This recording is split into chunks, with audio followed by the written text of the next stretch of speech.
নমস্কার বন্ধুরা, বাংলার ইনভেস্টর ইউটিউব চ্যানেলে আপনাদের সকলকে স্বাগত জানাই। চ্যানেলে প্রথমবার এসে থাকলে চ্যানেলটা অবশ্যই সাবস্ক্রাইব করে রাখবেন এবং তার সঙ্গে সঙ্গে পাশে থাকা বেল আইকনটা টিপে অল অবশ্যই সিলেক্ট করে রাখবেন। প্রথমেই এফআইআই এবং ডিআইআই এর ডেটা দেখে নেব। আজকে দুজনেই ভারতীয় শেয়ার মার্কেটে কিনেছে। এই ডিআইআই দেখতে পাচ্ছেন ক্যাশ মার্কেটে 1113 কোটি টাকার শেয়ার কিনেছে এবং এফআইআই এরা 2301 কোটি টাকার শেয়ার কিনেছে। এরপরে আমেরিকান মার্কেট একটু দেখে নেব। ডাও জোন্স এই মুহূর্তে 0.27% ওপরে ট্রেড করছে এবং নাসডাক কম্পোজাইট এটা 0.37% ওপরে ট্রেড করছে।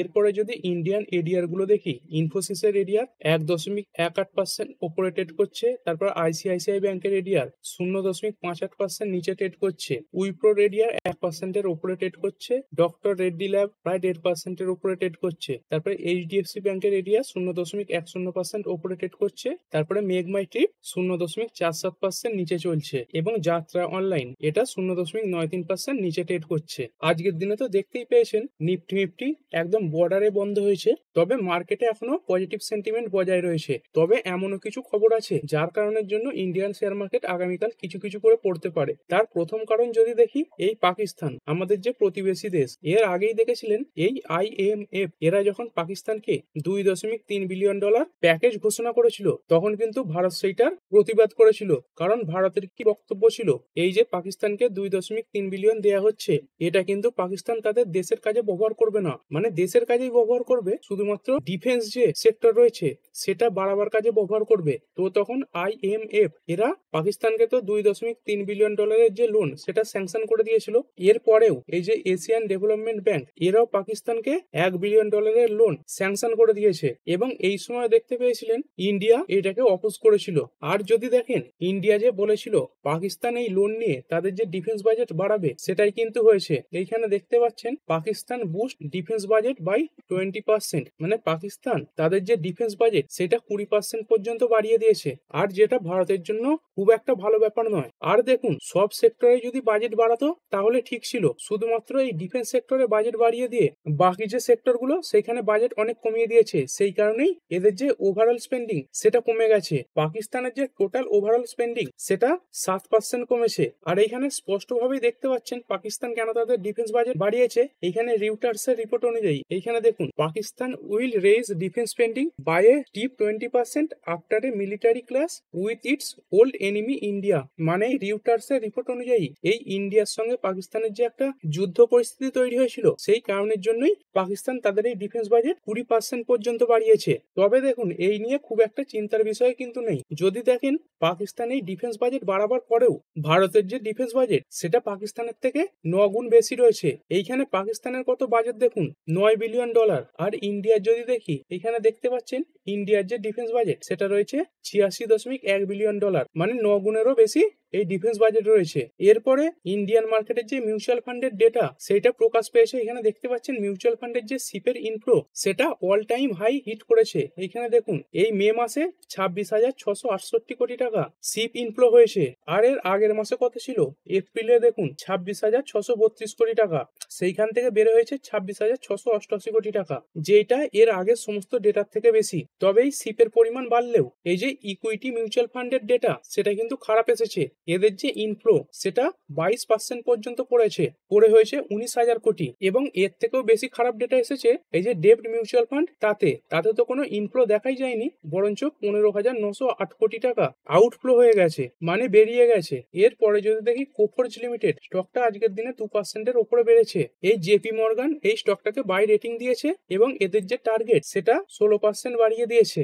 এই কোফোর্জ কোম্পানিটা আশা করছে এই ফাইন্যান্সিয়াল ইয়ারের প্রথম যে ফার্স্ট হাফ, মানে দুটো কোয়ার্টার তারা ভালো রেজাল্ট দেখাবে এবং পরবর্তী যে দুটো কোয়ার্টার তাতে আরো ভালো রেজাল্ট দেখাবে। এরপরে অনিল আম্বানি গ্রুপের যে কোম্পানি তাদের জন্য একের পর এক ভালো খবর আসছে। এইখানে যদি দেখেন, রিলায়েন্স এবং জার্মানি বেস্ট একটি কোম্পানি ডেল এরা 10,000 কোটি টাকার একটা ডিফেন্স প্যাক্ট সাইন করেছে, যেখানে এই রিলায়েন্স কোম্পানি, এই অনিল আম্বানির রিলায়েন্স এরা ইন্ডিয়াতে অ্যামুনিশন তৈরি করবে।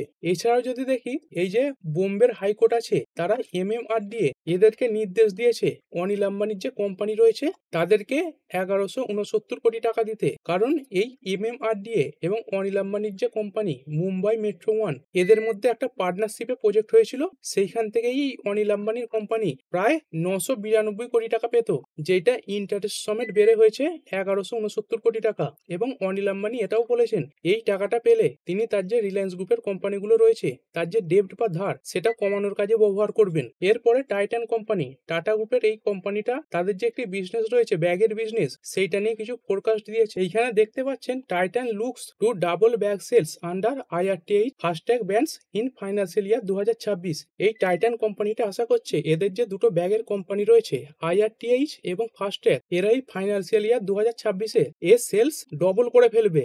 এরপরে যদি দেখি ডিমার্ট বা অ্যাভিনিউ সুপারমার্ট আজকের দিনে 2%-এর উপরে পড়েছে। তো কেন পড়েছে? এইখানে দেখুন কোম্পানিতে একটা 634 কোটি টাকার ব্লক ডিল হয়েছে এবং যার ফ্লোর প্রাইস ছিল 4000 টাকা পার শেয়ার, এবং সেই কারণের জন্যই দেখতে পাচ্ছেন স্টকটা যেহেতু 4000-এর অনেক উপরে চলছিল সেইখান থেকে কিছুটা পড়ে প্রায় অ্যাডজাস্ট হয়ে গেছে। এরপরে একটি ছোট কোম্পানি প্রায় 300 কোটি মার্কেট ক্যাপাসিটি রয়েছে এই oriental carbon and chemicals limited আজকের দিনে 20%-এর আপার সার্কিল লাগিয়েছে।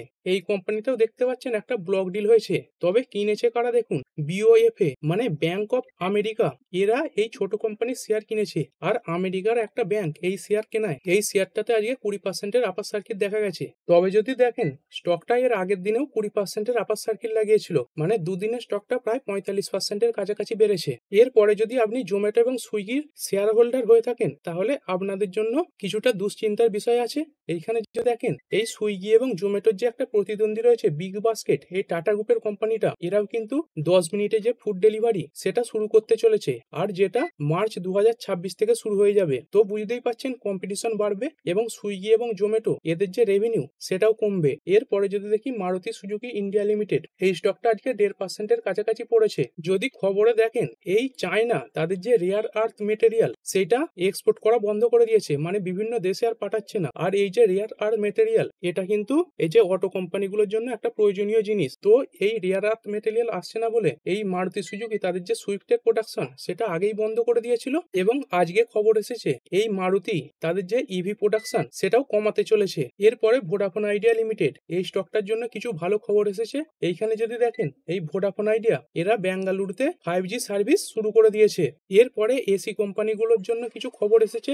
এইখানে যদি দেখেন এই গভর্নমেন্টের তরফ থেকে নির্দেশ গেছে নতুন যে এসি গুলো তৈরি হবে তাদের যে তাপমাত্রা সেটা 20 ডিগ্রির বেশি নামানোর মতো আর সিস্টেম থাকবে না, এবং ওপর দিকেও যদি দেখেন তাহলে 28 ডিগ্রি সেলসিয়াসের ওপর আর তাপমাত্রা তোলা যাবে না। তো এর কারণের জন্য কি হবে দেখুন, এর কারণের জন্য শর্ট টার্মে যে এসি কোম্পানিগুলো সেইগুলোর কিছু প্রবলেম হতে পারে, কারণ নতুন করে আবার সমস্ত সিস্টেম তৈরি করতে হবে, রিমোটে চেঞ্জ করতে হবে। তবে লং টার্মে কিন্তু এসি কোম্পানিগুলোর এতে ভালোই হবে, কেননা আগে প্রায় 16 ডিগ্রি এরকম পর্যন্ত কমাতে হতো, তো সেই কারণে এদের যে খরচা সেটাও কিন্তু বেড়ে যেত। আর এই 20 ডিগ্রি কমাতে হবে এবং উপর দিকে মাত্র 28 ডিগ্রি পর্যন্ত বাড়ানো যাবে। এই সিস্টেম চালু হওয়ায় এদের যে খরচ সেটা কিন্তু আগের থেকে কমবে। এরপরে যদি দেখি দা ওয়ার্ল্ড ব্যাংক, এরা ভারতের যে জিডিপির গ্রোথ সেটা নিয়ে কিছু মন্তব্য করেছে। এইখানে দেখুন এই যে ওয়ার্ল্ড ব্যাংক রয়েছে এরা ইন্ডিয়ার যে ফাইন্যান্সিয়াল ইয়ার 2026-এর জিডিপির গ্রোথ তার যে ফোরকাস্ট দিয়েছিল সেটা কিছুটা কমিয়ে করেছে 6.3%। এর আগের দেয়া ফোরকাস্ট থেকে প্রায় 40 বেসিস পয়েন্ট কমিয়ে দিয়েছে। তবে এটাও আশা করছে ফাইন্যান্সিয়াল ইয়ার 27 এবং 28-এ এই যে গ্রোথ সেটা আবার রিকভার করে যাবে এবং 6.6% পর্যন্ত যেতে পারে। তবে এই ফোরকাস্ট অনুযায়ী ইন্ডিয়ার যে গ্রোথ সেটা এখন হাইয়েস্ট লেভেলেই রয়েছে। এরপরে S&P গ্লোবাল এরা অনুমান করছে ইন্ডিয়ার যে কোম্পানিগুলো রয়েছে তাদের যে ক্যাপেক্স সেটা পরবর্তী 5 বছরের মধ্যে ডবল করে ফেলবে, এবং এই ক্যাপেক্স এর পরিমাণ দাঁড়াবে $850 বিলিয়ন। আর এই ক্যাপেক্সে কোন সেক্টরগুলো বেশি ইনভেস্ট করবে, এই যে নিউ এনার্জি সেক্টর রয়েছে মানে পাওয়ার জেনারেশন, ট্রান্সমিশন এইগুলো, তারপর এয়ারলাইন সেক্টর, এরা বেশি করে ইনভেস্ট করবে। এরপরে আমাদের ইন্ডিয়ান রুপি দেখে নেবো। ইন্ডিয়ান রুপি এই মুহূর্তে 85.61 কাছে ট্রেড করছে। তারপর যদি দেখি ইউএস এর ডলার ইন্ডেক্স এইটা 99 এর কিছু ওপরে উঠে ট্রেড করছে। তারপর যদি দেখি গোল্ড এই মুহূর্তে কলকাতার রেট অনুযায়ী 99,170-এ চলছে 10 গ্রাম 24 ক্যারেট গোল্ড। এবং বিটকয়েন যদি দেখি বিটকয়েন 1%-এর উপরে পড়ে এই মুহূর্তে $1,08,872 ইউএসডি তে ট্রেড করছে। এবং ক্রুড অয়েল যদি দেখি ক্রুড অয়েল কিন্তু আস্তে আস্তে বাড়লেও অনেকটাই উপরে উঠে গেছে। এই WTI ক্রুড দেখতে পাচ্ছেন আজকের দিনেও 0.20% বেড়েছে, এবং ব্রেন্ট ক্রুড এটা 0.40% বেড়ে হয়েছে $67.31। এরপরে এরপরে ভিডিও শেষে আরো একবার ডাউ জোন্স দেখে নেবো। ডাউ জোন্স দেখতে পাচ্ছেন এই মুহূর্তে 0.25% ওপরে ট্রেড করছে। তারপরে নাসডাক কম্পোজাইট এটাও যদি দেখি, এটা এই মুহূর্তে 0.31% ওপরে ট্রেড করছে। তো ঠিক আছে বন্ধুরা, আশা করছি ভিডিওটা আপনাদের ভালো লেগেছে। আপনি চাইলে এটাকে লাইক এবং শেয়ার করতে পারেন। আর শেয়ার মার্কেট সংক্রান্ত ডেইলি নিউজ আপডেট পেতে চ্যানেলটা সাবস্ক্রাইব করে রাখবেন এবং পাশে থাকা বেল আইকনটি টিপে অল অবশ্যই সিলেক্ট করে রাখবেন, যাতে পরবর্তী ভিডিওর নোটিফিকেশন আপনার কাছে সময় মতো পৌঁছে যায়। আর হ্যাঁ, ভিডিওটি শুধুমাত্র ইনফরমেশন এবং এডুকেশনাল পারপাসের জন্য বানানো হয়েছে। আমি সেবি রেজিস্টার্ড নই, তাই কোনো প্রকার শেয়ারে কোনো প্রকার বাই, সেল, হোল্ড বা অ্যাভারেজ করার কোনো সিদ্ধান্ত নেওয়ার আগে আপনার যে ফাইন্যান্সিয়াল অ্যাডভাইজার আছে তার সঙ্গে অবশ্যই আলোচনা করবেন। দেখা হচ্ছে পরের ভিডিওতে। ধন্যবাদ।